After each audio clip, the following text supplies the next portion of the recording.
Gabe, thank you for your time today. My first question for you, your initial reaction to the announcement. Did you see this coming? Were you one of the leaders calling on Biden to step down? A lot of people were very vocal about him really rethinking this reelection run. Just kind of start with that. Tell me where you are with your thoughts right now. Well, when I heard the news, I took a moment to reflect on the 50 plus year legacy of President Joe Biden, who has been one of the most consequential presidents in our history. And for me personally, having spent 2 years plus working in the Biden Harris White House, I thought about the moments where he has been consoler in chief for the country in moments of tragedy. And I've also thought about the historic investments of the infrastructure law and the Inflation Reduction Act. So, of course, there's been a conversation over the last several weeks in our party, in the House of Representatives, and in Congress across the country. And I think the president did one of the most selfless things that you can do in electoral politics, which is to ensure that your legacy can continue. And that is something that I am proud of today, and all Americans should be proud of President Biden. Do you think this was a hard decision for him that he was kind of going back and forth with? Of course, he's going to console with his family, his team of people, even Vice President Kamala Harris. I mean, you're not there in the room with them, but do you believe, for somebody like you who is a political leader, that this may have been a really hard decision for him? I imagine it was a difficult decision, but I do think when put into perspective and we look at what's at risk, what is on the line, the threat of former President Trump returning to the Oval Office, I think the decision crystallized because we want to be in the best position to make sure that draconian measures like Project 2025 do not come to fruition. And that's why I'm grateful that the president also endorsed Vice President Harris to continue on that legacy, because she has worked hand in glove with the president over the last 3.5 years. And I look forward to working vigorously this November to ensure victory. And that was going to be my next question. Who do you think is going to step in and run? Obviously, Biden did endorse her, and now there's all this talk about who would be then her vice president pick. Who do you see? I mean, obviously, there's probably a big pool of people. The options could be endless, but how do you see this kind of panning out, Gabe?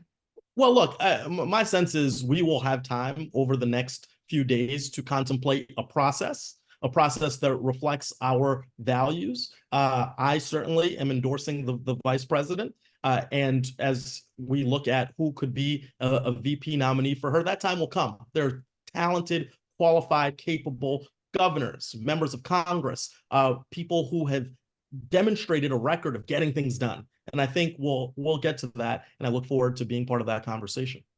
And what's your message to the American people who might be saying, maybe not so shocked by the news, but we're not far from election day, and they might be concerned about timing and campaigning, and is this really going to work for people who are concerned about former President Donald Trump being in office again, as you mentioned? What's your message to these people? Well, I think it is often the case that people don't start paying attention until after both parties' conventions. I look forward to being in Chicago in a month when kids start getting back to school. That's when people tend to focus on the elections of November. So there is plenty of time. This is a lifetime, multiple lifetimes in traditional electoral politics.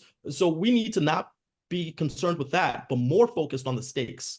Do we want to invest in the American people for lower costs, for investing in housing and the cost of prescription drugs, in making sure that we have a global stability that moves forward democracy both here and abroad? And when we look at what former President Trump wants to do and taking away essential freedoms like reproductive freedom with Project 2025, I know that this choice will be very clear. The contrast will be stark, and we will support the Democratic nominee in Rhode Island and across the country. And I'm hopeful that that will be Vice President Kamala Harris. So a lot of people, American voters as well as leaders we talk about, were calling on Biden to step down. Do you think this decision came from and those people's call for, hey, step down, health concerns, the performance at the debate, or do you really think it's because people were saying he cannot defeat Trump. Is it a balance? Was it both reasons? Do you know what I'm asking? Like, do you think it was more health reasons, or do you think it was really because we need a stronger candidate in there?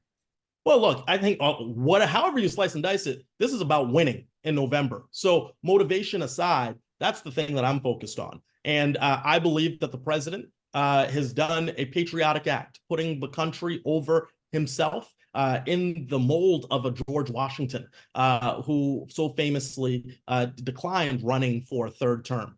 This is critical for this country, this election. It is probably the most consequential in our lifetime. And so ultimately, that's where I think his decision came from, informed by the conversations that so many of us have had in our communities, in the halls of Congress. And ultimately, he made a decision that I think is in the best interests of the country and our future.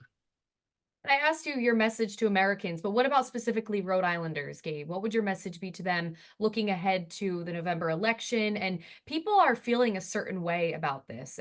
People, this country is so divided, red and blue, and there's confusion, there's anger.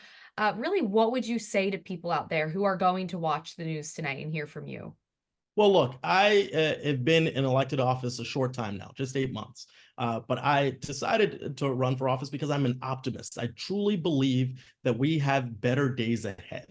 And that is what this decision should be couched as a pathway to ensuring that all Rhode Islanders can thrive, that we can deal with rising costs, that we can do everything we can to ensure our economy allows everybody to thrive, that we protect Social Security and Medicare, that we combat gun violence, that we are future focused. And so do not despair.